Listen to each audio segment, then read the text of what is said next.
Happy Monday, Happy New Year. Most people want to jump right into a restrictive dietary protocol to achieve whatever body goals that they have for themselves. So today I want to talk about why restrictive dietary protocols don't work long term and what the top 3 things that I would suggest to you to achieve a different outcome this year. Number 1, don't do a complete lifestyle overhaul of what you're currently used to. You're definitely going to want to meet yourself where you're at and then begin to build out an approach that aligns with the goals you wish to achieve from there. How many times have you started on a new diet, January 1st, paleo, keto, intermittent fasting, you name it, right? Now, all of these things can work very well when applied appropriately, but the problem becomes when we try to go 0 to 100 from what we're currently used to this complete overhaul of what we're currently used to. It just doesn't go well in the long term. There's few and far between that it will go well for in the long term. I feel that doing a complete diet overhaul is ultimately just setting yourself up for failure in the long term. You might experience some quick,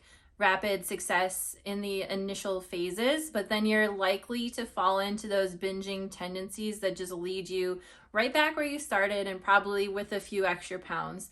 If that sounds at all familiar, we actually have a resource to help you with this inside of our Nutrition Secrets for Women group, and I will link that in the description for you below so that you can get access to that and start crushing your goals today. Number 2, work to habit stack. This might be something you've heard of before, it might not be. Essentially, all that it means is rather than just focusing on trying to change a habit that is not serving you well, let's focus on what habit do you want to implement. And we're just going to stack that on top of something that you already do every single day, either before or after.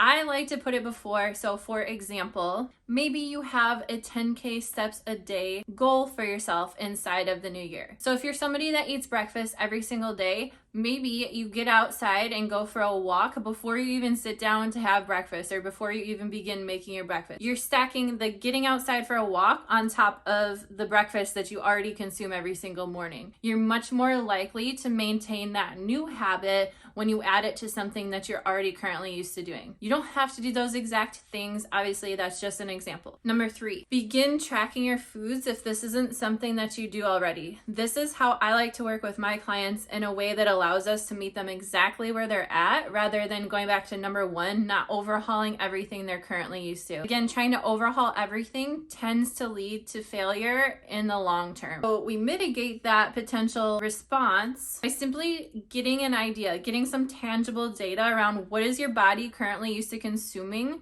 and then we can begin to manipulate that in a way that aligns with the goals that you desire to achieve for yourself. I also have a step-by-step guide on how to track inside of myfitnesspal. If that's not something that you're used to doing, I will also link that in the description for you below. That's what I've got for you today on why I believe that restrictive dietary protocols will not serve you in the long run, and the 3 things that I do suggest that you do in place of trying to overhaul everything and jump right into the next restrictive dietary protocol that maybe your friend or social media or the radio or the television are telling you to do right now, especially because of the new year. We're actually going to deep dive this exact topic inside of a training tonight at 6 p.m. Eastern. The replay will be available if you can't join us live, but it's always in your best favor to join us live if you can, because you get the opportunity to ask any questions that you might have, and we will get them addressed for you live while you're on there with us. I will also link that and where to find us and where to join us in the description below. Thank you so much for tuning in, and I will see you back here next week.